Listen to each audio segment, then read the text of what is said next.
bienvenue dans l'émission Parole de femmes. Nous sommes dans une série sur les femmes d'influence avec un homme d'influence, un homme de foi. Et c'est un vrai privilège de vous recevoir. Bonjour Pasteur Donato, encore pour cette troisième journée consécutive avec nous. Ah, bonjour Annabelle, vraiment c'est des journées super où on apprend vraiment de grandes choses et quel honneur d'être avec vous. C'est nous qui apprenons des choses. Oui, oui. Oui, On les apprend toutes ensemble. Ça va, vous Tous n'avez pas trop la ensemble. tête qui bourdonne? Non, non, non, Non. non, non. Vous arrivez à parler? Amen. On vous coupe pas trop la parole? Non, non, non, vous faites très bien. Mais si vous continuez comme ça, je vais être intimidée. On va passer à autre chose tout de suite. Donc, on va parler aujourd'hui du rôle de la mère, comment être une femme influente en tant que mère. Et puis, on va voir qu'il n'y a pas que des mères qui ont porté des enfants physiquement qui peuvent être mères. Nous pouvons aussi être des mères spirituelles. Donc, on va en parler tout au long de cette émission, mais on va tout d'abord revenir à la mère que votre femme est, cette merveilleuse femme Annelise, et avec qui vous avez 3 enfants, c'est ça? Oui, on a 3 enfants qui sont adultes maintenant. Et en fait, on peut être à la fois mère physique et mère spirituelle Bah oui, c'est des vrai. enfants physiques Oui, aussi. oui, oui, oui, oui. Et pas uniquement des autres enfants. Mais oui, on a 3 enfants, ils sont super, ils sont grands, ils aiment le Seigneur, ils servent le Seigneur de tout Mhm. leur cœur. On a réussi à élever nos enfants, et je crois que ma femme a beaucoup à voir là-dedans, en leur faisant comprendre qu'ils doivent nous aimer plus que toute autre chose, mais au-dessous de nous, ils doivent aimer le Seigneur. Ils doivent aimer le Mhm. Seigneur. Et je crois que nos enfants aiment le Seigneur plus que toute autre Oui, chose. et j'en témoigne parce que je vous ai vu en Mhm. famille avec vos 2 fils. Votre fille n'était pas là. Ouais. Et puis c'est vrai que quand on est reparti avec Jérémie, on s'est dit waouh, c'est une belle famille d'avoir. Et les 2 frères s'aimaient tellement déjà, c'était fou. Ils aimaient leurs parents, les parents les aimaient, ils aimaient tous le Seigneur. Tu te dis bah Seigneur, ça c'est un C'est bon vrai. modèle. Donc je suis vraiment contente qu'on puisse traiter de ce sujet-là ensemble parce que vous allez pouvoir nous partager tout ce que le Seigneur vous a enseigné pour avoir ce résultat-là. Et puis hier, on a parlé de la prière, on a parlé de l'enfantement, de l'accouchement. Mathilde a partagé l'expérience qu'elle a faite pour le ministère de son mari. Et aussi, on peut vivre ce genre de choses en tant que mère dans la prière pour nos enfants. Et puis toi, une fois, tu nous avais raconté rapidement le témoignage de Wesley avec sa Ouais, maman, qui ouais. était vraiment une femme de prière. Ah, mais pour moi, Madame Wesley, Susanna Wesley, c'est le modèle de mère qu'on devrait toutes suivre. Parce que pour moi, Je c'est pense vraiment... qu'elle lisait Habakkuk. C'est dans mon trousseau de clés. Mais vraiment, la mère de Wesley, Susanna Wesley, c'était une mère merveilleuse et le modèle de mère chrétienne qu'on peut vraiment suivre. C'était une femme qui avait été bien éduquée dans les voies de Dieu parce qu'elle était elle-même une fille de pasteur. Et chez ses parents, il y avait beaucoup de gens qui passaient, des gens érudits. Et donc cette fille, elle avait été quand même beaucoup en contact avec des gens qui connaissaient bien la parole de Dieu. Elle avait vraiment une maturité spirituelle et une très bonne connaissance des Écritures. Et quand elle est devenue mère, elle s'est mariée avec un pasteur, elle aussi. Et ça a été une femme de foi d'abord parce qu'il vivait avec de tout petits moyens. Puis toute sa vie, elle a dû vraiment mettre en pratique sa foi dans le fait que Dieu allait pourvoir à ses besoins. Elle a eu 19 enfants et il y en a 9 qui sont morts bébés et une dizaine qu'elle a menés à l'âge adulte. Et c'était une femme qui était remarquable. C'est aussi un écrivain très prolifique, mais ses écrits n'ont jamais été publiés. C'était des histoires à raconter aux enfants, comment évangéliser les enfants. Elle a écrit plein de choses relatives à la Bible, des traités bibliques, mais ça n'a jamais été publié parce que, au début des années 1700, ce n'était pas fréquent qu'une femme soit une figure de proue de l'Évangile. Mais c'était une femme qui était une remarquable mère et elle a enseigné ses enfants dans les voies de Dieu. Et j'avais même lu une anecdote. Alors, est-ce que c'est une anecdote ou est-ce que ça s'est vraiment passé? Mais cette femme, paraît-il, comme elle était en permanence entourée d'une multitude d'enfants, pour prier, elle relevait ses jupes par-dessus la tête et elle s'isolait comme ça pour prier. En tout cas, c'est la petite histoire qui nous dit ça. Mais en tout cas, toujours est-il que c'est une mère qui a quand même élevé, parmi ses 10 enfants amenés à l'âge adulte, il y a quand même 2, John et Charles Wesley, qui sont devenus vraiment des figures prépondérantes du méthodisme. Et ça a été des hommes de Dieu qui ont amené des réveils. Et c'est grâce à leur mère, parce qu'ils ont été élevés dans les voies de Dieu par leur maman. Waouh. Alors, c'est le modèle. Oui. Et Susanna ne peut être avec nous aujourd'hui sur le plateau, Non, malheureusement. ça, c'est dommage. Un pasteur Donato, vous allez prendre la relève. Oui, mais en fait, je crois que une mère selon Dieu, c'est une mère qui vit tous les jours selon Dieu. Un jour, j'étais tout jeune serviteur de Dieu, et un de mes amis, qui était missionnaire en Belgique, me demande de venir avec lui pour aller voir un missionnaire qui avait déjà 80 ans passés, qui avait passé toute sa vie en Afrique, pratiquement, et puis qui est venu passer quelques années en Belgique. Et j'entre, et il est tout seul. Je sais pas où était son épouse et tout. Et sur la table, il y avait des meubles qui étaient recouverts de draps. Et puis il commence à me parler de toute l'histoire, comment ça fonctionnait à la mission, les histoires belles qu'il avait. Et de temps en temps, j'entendais Alléluia. Puis je C'est sa continue. femme qui était dans le meuble? Non, c'est pas ça. C'était le perroquet. Je lui dis, et puis il dit Gloire à Dieu. C'est tout. Je dis C'est votre femme qui est dans la cuisine? Ma femme a dit Ah non, qui dit ma femme est avec le Seigneur. Je dis Mais alors, mais qu'est-ce que j'entends là? Et puis il m'amène vers ces meubles. En fait, c'était pas des meubles, c'était des cages. Et dans les cages, il y avait des perroquets. C'était des perroquets. Ah, j'avais raison. Non, c'est extraordinaire. C'était un hasard, mais C'était pas un hasard. c'était une plaisanterie, femme mais non. de prière dirigée par Dieu. C'était une parole inspirée.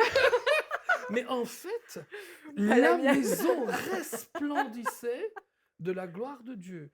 Parce que qu'est-ce qu'ils ont fait, ces perroquets? Ils faisaient que répéter ce qu'ils entendaient tout le temps, depuis sa femme, et puis lui aussi, bien sûr. Et ça m'a appris quelque chose. Nos enfants répètent tout ce qu'on dit. Ah oui. Hein, et donc, c'est tellement nécessaire que dès le départ, ce n'est pas uniquement la partie spirituelle, les 5, 10, 20 minutes ou 1 heure le matin, mais c'est un style de vie Ah que oui, nos femmes ont besoin de Ouais, donner. ouais. Et je dois dire vraiment la vérité, enfin la vérité, je dis toujours la vérité, Mais encore Cette un peu fois-ci. plus, encore un peu plus cette fois-ci. je sais pas, c'est peut-être du bon belge, ça, je sais pas, mais en effet, mais nos enfants nous sont tellement reconnaissants que dans notre maison, on a toujours élevé le nom du Seigneur. Mais dans les moments les plus simples, du moment où on faisait la vaisselle en chantant, et toujours des chansons qui parlent du Seigneur, ou quand on arrivait à devoir trouver des solutions à des défis, combien de fois ma femme, moi-même, nous n'avons pas dit, oui, il y a toujours une solution en Jésus-Christ. Et la chose qui est vraiment formidable, c'est quand vous passez un moment difficile, et puis vos enfants viennent vers vous. Oh, Ah oui. Maman, papa, il y a toujours une solution en Jésus-Christ. wow. Ouais, ouais. C'est mieux qu'un perroquet. Ah, c'est encore mieux qu'un perroquet. Wow, C'est encore mieux qu'un perroquet. c'est une belle Waouh! Et récompense. c'est vrai, pour revenir à cette histoire de perroquet qui répètent ce qu'ils entendent, et c'est qu'une maison qui va être remplie de la parole de Dieu, une Ouais. maison où on va parler, on va déclarer la parole de Dieu, mais ça va donner cet exemple-là à nos enfants, et leur bouche, sans même s'en rendre compte, vont se remplir aussi de la parole de Exactement. Dieu. Puis je sais que dans votre maison, vous décrétez beaucoup la parole de Dieu. Oui, je pense qu'une chose qui est importante de savoir pour, pour dire que nous sommes des femmes d'influence, c'est qu'on peut vraiment influencer l'atmosphère dans notre maison. Et une des façons où on fait chez nous, où tout le monde peut faire, c'est vraiment d'avoir la vie dans notre bouche. Et j'aime tellement Alléluia. ce verset qui dit La Mhm. vie Wow. et la mort sont au pouvoir de la langue. Quiconque l'aime en mangera les fruits. Et moi, je veux manger le fruit de la vie. Vraiment, je veux que chez nous, parce que le monde est tellement rempli de négativisme, et on sait, Ah oui. moi, je prends mon rôle de mère vraiment au sérieux, et je me dis, mes enfants vont comme dans une cage au lion, Ouais. une fosse au lion à chaque jour, on se dit. Et là, est-ce qu'on décide qu'elles vont se faire dévorer, ou elles vont être des attaquantes, ou elles vont être des femmes d'influence? Et moi, j'ai 2 filles. Et je veux que mes filles, je suis Ouais, déterminée que absolument. nos filles soient des femmes d'influence. Ouais. Et donc, c'est d'abord, moi, mon rôle, c'est de changer l'atmosphère chez Ouais. moi. Ouais. Et c'est avec des paroles d'encouragement, avec des versets d'encouragement. Si elles se sont blessées, ben, je parle la guérison. Toujours. Si elles sont blessées dans leur cœur, je parle la restauration dans leur Ouais. cœur. De l'encouragement, ben, pendant des années, on sait, j'en ai souvent parlé. C'était difficile à l'école pour ma plus vieille, et bien, je l'ai encouragée. Faire des décrets, écrire des décrets. Et j'ai une petite anecdote par rapport à ça, c'est que Floramé, qui est maintenant à 14 ans, eh ben, quand elle était en première année, quand elle avait 6 ans à peu près, j'avais écrit un décret sur elle par rapport à sa réussite scolaire et tout ça, l'estime de soi et tout. Et je l'avais mis dans le fond du garde-robe. Et pendant toutes ces années, ce décret écrit est resté dans le garde-robe. Mhm. Et elle-même l'a ressorti. Je l'ai vue dans sa chambre il y a 2 semaines et elle l'a collé à côté de son lit sur la Excellent, commode. C'est bon. excellent. Puis je me suis dit, ce Wow. papier que j'ai écrit il y a 7 ans à peu près est encore vivant Vivant aujourd'hui. et Ouais. important. Et oui, c'est ça. Et ce que j'ai vu, c'est que ça fait une influence dans Mhm. sa vie. Et elle se dit, si ma mère a parlé ça, et vraiment, elle a eu une percée extraordinaire au niveau de ses études, de la réussite scolaire. Et je sais que c'est à cause des paroles. Et je le dis vraiment en toute humilité, Oui, parce que je veux excellent. encourager toutes les femmes qui nous Mhm. écoutent, toutes les mères et même les papas à pas négliger les paroles et les décrets. Et j'en ai fait plusieurs, soit dit en passant, j'en ai fait souvent dans ma vie. J'en avais fait un pour Félicité quand elle était bébé aussi. J'avais eu besoin d'une percée à un autre niveau. Je l'avais mis sur la Wow. porte de sa chambre et à chaque fois que je passais Excellent, devant, excellent. eh bien, en 2 semaines, l'histoire s'était réglée. Mhm. Et déclarer la parole, avoir des paroles de louange, la Mhm. musique, créer une atmosphère de foi, Oui. ça, c'est notre rôle. Oui. C'est notre rôle. Aussi, ça va aider notre mari dans ses décisions, ça va aider nos enfants. Et comme tu as si bien raconté, les enfants du pasteur Donato, je crois vraiment qu'ils vivent le fruit des paroles de leurs Oui. parents. Mhm. Toute leur vie, pasteur, je sais que Oui, vous avez semé absolument. la vie Oui, dans vos enfants et oui, vous en récoltez absolument. le fruit Oui. aujourd'hui. Mais le contraire est aussi vrai. Exact. J'ai des gens que je connais et ils sont le couple, tous les deux déprimés. Mais déprimés. Alors comment ils font? Ils ne sont pas nés de nouveau comme nous, ils ne connaissent pas Jésus-Christ comme nous. Mais comment on fait quand on est déprimé? On parle de la dépression. Ben oui. Et ils ont aussi des perroquets. Les Oh. perroquets n'ont plus de Des plumes. vrais Des vrais, perroquets? là? Oui, Des oui. vrais humains? Non, non. Oui, des vrais perroquets humains, mais dans des cages. Là, je ne parle pas de leurs enfants. Là, ils sont pas déprimés, hein, ils sont... Non, là, je ne parle Ils pas ont plus des de enfants. plumes. Je ne parle pas des enfants parce que les enfants ne veulent même plus entrer à la maison. Tellement Ah c'est la oui. dépression, ils veulent protéger leurs enfants, qui eux croient dans le Seigneur aussi, d'entrer dans cette situation-là. Mais leurs perroquets n'ont plus de plumes, ils se déplument de la dépression. Ils mangent, ils sont déprimés eux-mêmes. On voit la différence entre un esprit de foi. D'ailleurs, honnêtement, ici, il y a un vrai esprit de foi. Hein, On a entre toutes nous. nos plumes. Wow! Ouais, on a toutes nos Non, plumes. vous avez toutes vos plumes aussi, mais la foi sort de votre bouche et ça m'inspire et je vous remercie beaucoup pour cela. Je crois vraiment honnêtement que vous êtes des femmes d'influence et vous êtes en train de m'influencer et je crois que vous influencez beaucoup de gens autour de vous. Et ça, c'est extraordinaire. Amen. Amen. Ah oui, c'est notre cœur d'influencer, puis que vous puissiez prendre ces paroles vraiment au sérieux, que ça va faire toute la différence, parce qu'on n'a pas tous des perroquets, mais par contre, en tant que mère, on a des enfants sous notre responsabilité. Et puis là, c'était drôle de dire que ces perroquets se déplument, mais c'est terrible en tant que mère que de se dire parce que on n'a pas parlé la vie, qu'on a retiré une portion de vie, une portion de joie qui appartenait, que Dieu voulait déverser dans notre foyer. Et pour en revenir à l'histoire de Mathilde, juste pour terminer, c'est que Floramé, au final, elle le déclarait d'elle-même. C'était pas Ouais, juste toi, sa excellent. maman, qui Ouais. disait qu'elle allait vivre une percée, qu'elle allait réussir. C'est Ouais. qu'elle-même le disait. Elle disait, ma C'était devenu 5e son année, ma décret. 6e année, c'est l'année de la réussite. Et puis, c'est ce qu'elle a vécu. Elle a d'elle-même confessé en 5e année, la 5e année, c'est l'année de ma percée. Mhm. Oh, Et elle a alléluia. vraiment vécu sa Wow. percée durant sa 5e année, Mhm. envers et contre tous, qui a hyper mal commencé. Et son professeur avait des paroles de peur et d'incrédulité. Et tout de suite après ces paroles, Gloire à nous Dieu. avons eu un rendez-vous dans le bureau du pasteur Joël, papa pasteur, et on a renversé ces paroles-là ensemble. Je m'en souviens vraiment de ce Mhm. moment-là. Et je sais qu'elle s'est appropriée ces paroles. Elle s'est dit, je vais croire la parole de Dieu, je ne croirai pas les paroles de l'enseignante. Et vraiment, aujourd'hui, cette enseignante-là est l'enseignante de Félicité. Ah. Et je sais que on est là aussi pour influencer cette Mhm. femme. Parce C'est qu'elle est là sûr. pour voir, parce que toutes les craintes qu'elle a eues, eh bien, Floramé ne vit pas ces craintes-là. Amen. Elle n'a Wow. rien, elle n'a pas de séquelles, de symptômes.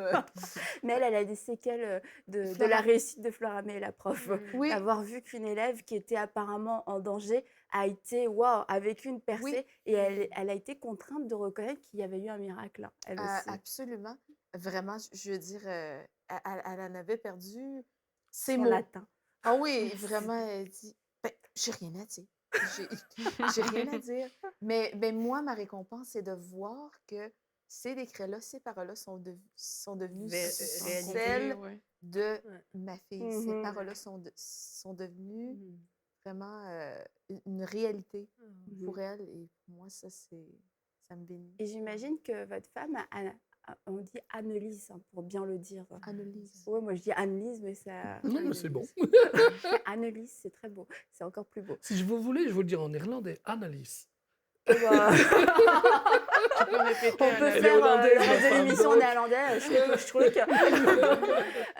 C'est que j'imagine, parce qu'on en a parlé au début de l'émission, vous disiez que être une mère selon Dieu, c'est être une mère 24 heures sur 24 selon Dieu. C'est pas juste le dimanche dans des temps secrets de prière, puis nos enfants n'en savent rien. C'est que votre femme, elle a été un modèle au jour le jour. Vos enfants l'ont vu prendre sa Bible, l'ont vu méditer, l'ont vu prier. Et puis ça aussi, ça donne, ça montre une bonne habitude de vie. Oui, en fait, les habitudes, certaines peuvent être pas tellement bonnes, etc. et tout. Mm. Des fois, c'est peut-être mal vu aussi, mais les répétitions et les habitudes n'ont jamais tué quelqu'un. Au contraire, hein, on apprend tous par la Oui. répétition et tous par Mm. l'habitude. Euh, et le fait de constamment rester dans la parole, confesser la parole, et quand on confesse la parole, on le fait tous les jours, bien sûr, et régulièrement, mais ce qu'il faut jamais oublier, c'est de confesser ou déclarer la parole au bon moment aussi. Ouais. Mm. Mhm. Parce que eux, ce qu'ils vont remarquer, c'est pas quand tout va bien. Ils vont remarquer quelle est notre Exact. manière de vivre, quelle est notre déclaration quand les choses ne vont pas bien. C'est ça. Mhm. Ça, c'est vrai. Mais on parlait justement de l'influence que peuvent avoir nos paroles sur nos enfants. Là, je voudrais faire une parenthèse qui me semble importante. Les enfants entendent tout. Mhm. Et peut-être qu'ils vous voient tous les matins lire votre Bible, prier, ils entendent des Alléluia, ils vous voient le dimanche matin aller à l'église. Mais si à longueur de semaine, ils vous entendent critiquer le pasteur, Exact.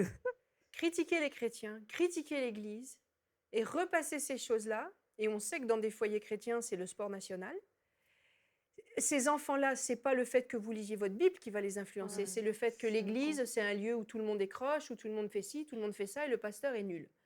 Et je dis ça à dessein, Mhm. parce que ça fait, quand on est arrivé pasteur dans notre église, donc ça fait 13 ans de ça maintenant, je me souviens d'un couple, un jeune couple, et lui, il avait été élevé comme ça dans un foyer où ça critiquait en permanence les pasteurs. C'était vraiment le sport national, le sport familial, de critiquer les pasteurs. Et lui, donc, nous, on l'a connu jeune adulte, ce garçon-là était rempli d'amertume contre les Mhm. pasteurs, rempli d'amertume contre l'Église. Et c'était un homme qui croyait en Dieu, qui venait à l'Église. Qu'est-ce qui est arrivé quelques années après? Il n'est plus venu. Et ça fait des années qu'il ne viennent plus, lui et sa femme et ses enfants. Ce qui fait que ce que les parents ont semé dans la vie de ce jeune monsieur-là, c'est de l'amertume et de la révolte contre l'Église. Donc, le modèle, il est dans le bon et dans le mauvais, comme disait Pasteur Donato.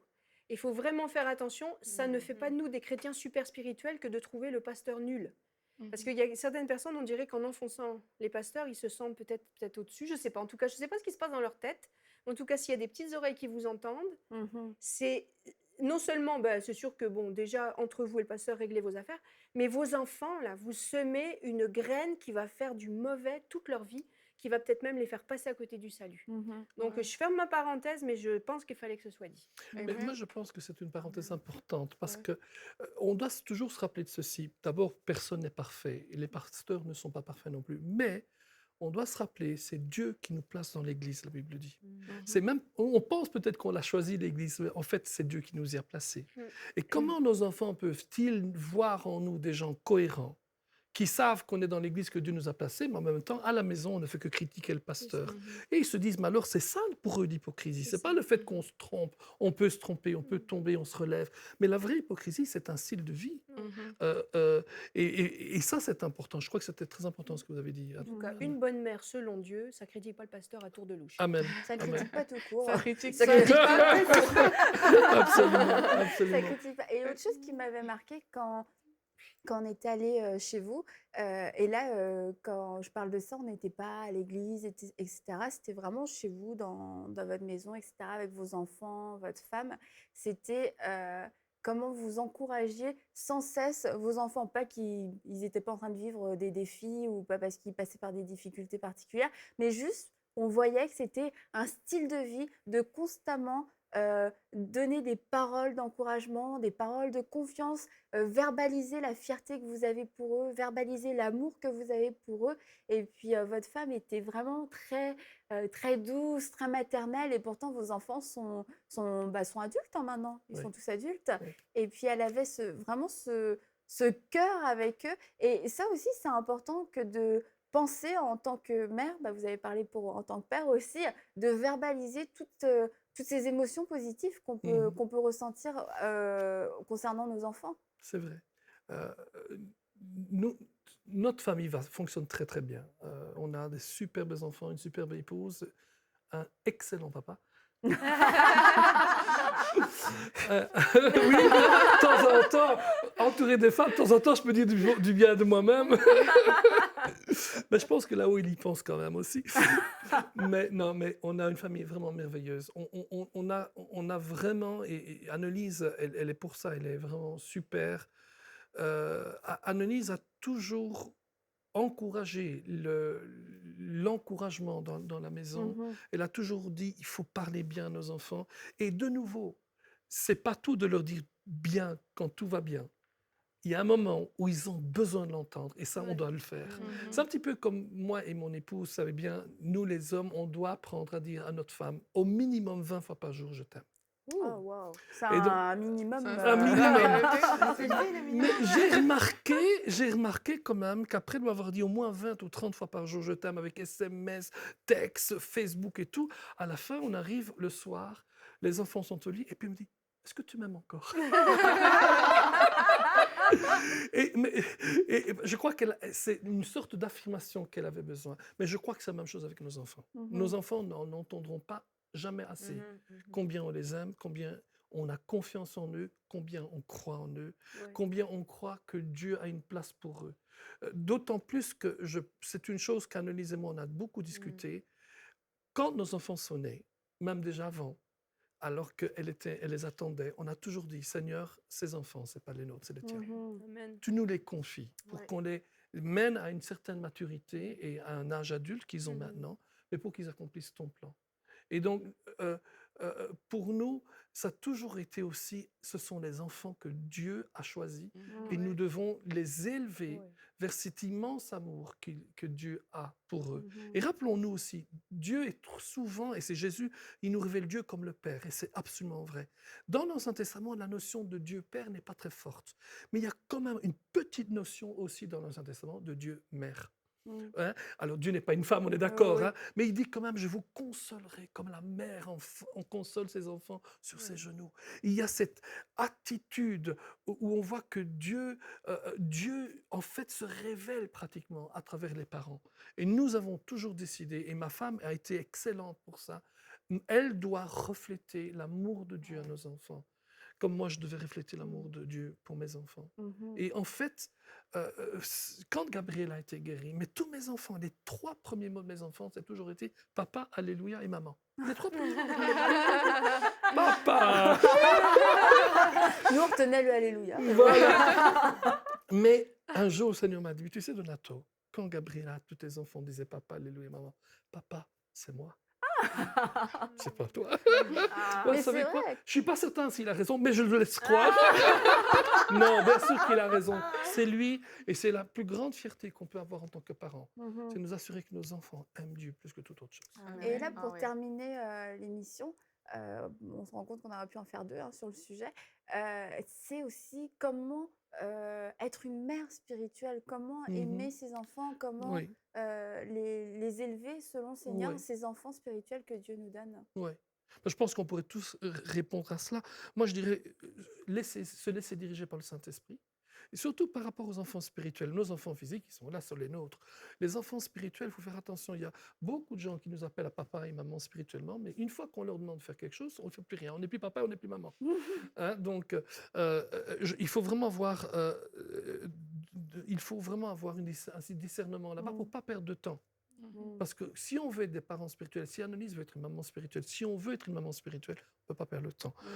Laisser la compassion et l'amour de Dieu couler à travers nous.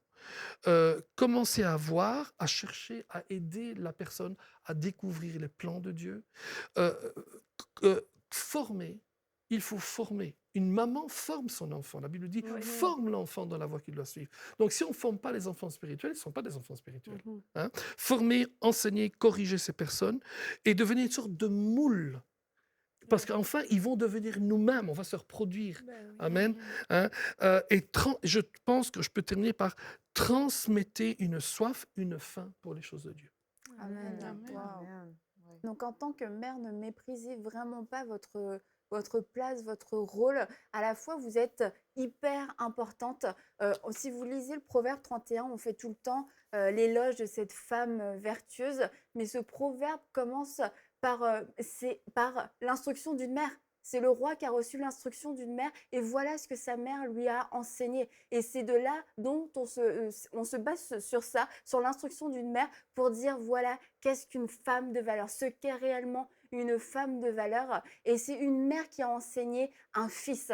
Et en tant que mère, nous devons transmettre cet héritage, nous devons transmettre la sagesse que Dieu nous a communiquée. Et nous devons aussi compter sur Dieu dans le sens apprendre à aimer nos enfants comme nous, on aime être aimés par Dieu, comme Dieu nous aime. Dieu nous aime d'un amour qui est patient, d'un amour qui pardonne, d'un amour qui croit tout, d'un amour qui ne soupçonne pas le mal. Et puis si on arrive à recevoir cet amour de Dieu et à le transposer dans la vie de nos enfants, non seulement on va être une mère qui va bien aimer, d'un amour de qualité nos enfants, et en plus, comme le pasteur Donato l'a dit, vos enfants verront Christ au travers de vous. Ils reconnaîtront cet amour qui est pur, cet amour qui est saint, cet amour qui croit tout. Et naturellement, ces enfants-là, je crois, auront le désir de s'approcher de Dieu. Et puis, comme vous l'avez dit, nos enfants nous sont prêtés. Nous sommes responsables d'eux pendant ces quelques années qu'on a sur la terre. Et le pasteur Donato me l'a dit à moi personnellement quand il m'avait dit que ses enfants partaient à l'étranger. Et je me suis dit, c'est vrai, ma fille m'est prêtée. Et là, après, elle m'a dit qu'elle voulait être missionnaire. Donc, mon cœur était préparé. Donc, prenez soin de ces enfants que Dieu vous prête en les éduquant et en les aimant selon l'amour de Dieu. Et vous serez une mère exceptionnelle. Allez, on vous dit à demain pour une prochaine émission de Paroles de Femmes. Envoyez-nous votre témoignage à paroledefemme@enseigne-moi.com.